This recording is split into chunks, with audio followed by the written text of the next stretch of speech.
I'm Adrian Lyle, and this here is Wizard. He's a 15-year-old Oldenburg gelding owned by Peggy and Perry Thomas. I've been riding him for almost 9 years now. They bought him as a 5-year-old from Amsterdam. Brought over, and then Debbie rode him for about a year. He's a very large horse. And then I kind of came along, and we just clicked, and they offered me the ride on him, and we've been together ever since. I'm originally from Whidbey Island, Washington. I've been living in Idaho for 9 years now. I moved out there to work at River Grove Farm with Debbie McDonald and the Thomases, and been there ever since. I actually came to Debbie, and I grew up eventing, and then I got into dressage, and I was in college at Washington State University, and my family had a little ski condo in Sun Valley, Idaho, and they were going to get ready to sell it because we hadn't been there for years, and so I convinced them, just keep it for one more summer, let me haul my horse down and see if I can get some lessons with Debbie, because I know she's based out of there. So I just started bugging them, and they said, yeah, okay, you can come take some lessons. So I hauled my horse down. I stayed at a friend's house, brought my horse over, took 2 lessons, and they were amazing. And then I was getting ready to go back to school because that was it. I couldn't, pay for any more. Me and my horse were going to pack up and go home, and then they called me up and said, do you want to work here for the rest of the summer? We'll give you a working student position. You can work off your lessons for free board and training. So I said, absolutely. I jumped at that and worked there for the whole summer, and it was amazing. And then went to go back to college in the fall, and they offered me a full-time job. So I did 1 more semester, and then I came back full-time for them. No, not really. They were very supportive, and then we grew up on a little farm, and so they let me have horses. But it was always my thing. I mean, if I took care of them and I paid for them and I did all that, I could have horses. But if not, then I wasn't going to have them. So it was always my deal. So they have normal jobs? Yes. Yeah, my mom's a pediatrician. My dad's an attorney. I just always loved horses ever since I was little, and we had a couple ranch horses around the farm, and I would just be out there from sun up till sundown playing with the horses and the ponies and making forts and going on trail rides, and that was all I ever wanted to do. And they were, I was really fortunate enough to have the land and the property to be able to keep horses, and it kind of evolved from there. I started out riding Western, and then I got into 3-day eventing. I joined Pony Club when I was 8 or 9, I think, and that was a big part of my life because I loved that we had a super pony club, and I think the United States Pony Club's a wonderful system and teaches you a ton of the horse care and the horse management and all that. And so my friends and I were in that, and that we were really involved in all that. And through eventing, I became introduced to dressage, and I was just fascinated by it because I thought it was so challenging. You're never good enough, and when you're riding on your own a lot, at some point I jumped all the jumps we had, but dressage, you were still never good enough. So I got really into that. I didn't event that high, so but yeah, we usually did very well in the dressage portion. You have to have a chance. Someone has to give you a chance. You can be a wonderful rider, but if you don't have the right horses under you or the right training, it doesn't materialize into anything. So really, I think Debbie and the Thomases gave me that chance to do the best that I could do with the right support system. So is this your first Grand Prix horse? Yeah, we did our first Grand Prix together. That's a very unusual situation, I think, because it's, I think, very rare that, not that you just would, train a horse to Grand Prix without ever having done it, but that then we'd go on to have as much success as Wizard and I have had is pretty amazing. That speaks a lot to the training and the program we're in.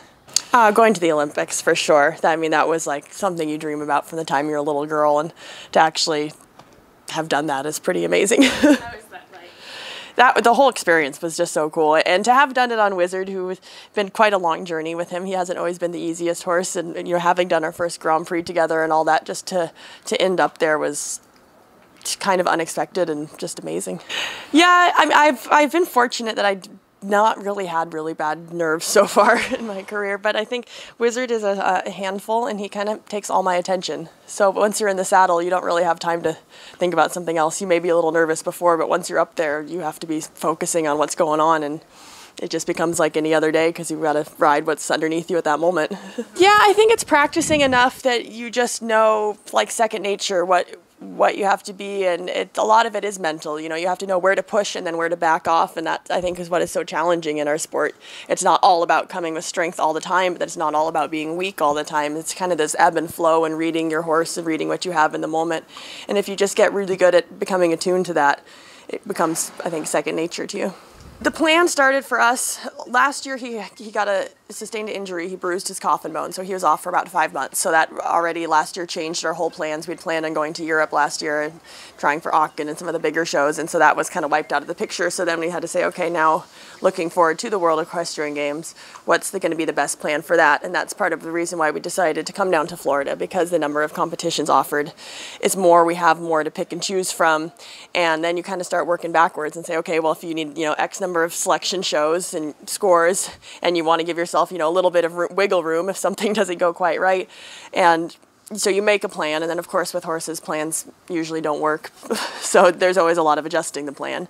But a lot of it is just being in tune to him, finding that balance between getting him in the ring enough that we become familiar with it, we're in our groove, but then not so much that he gets burned out on it. Keeping him mentally and physically, fit and happy is my number one goal. And what are the best part of it?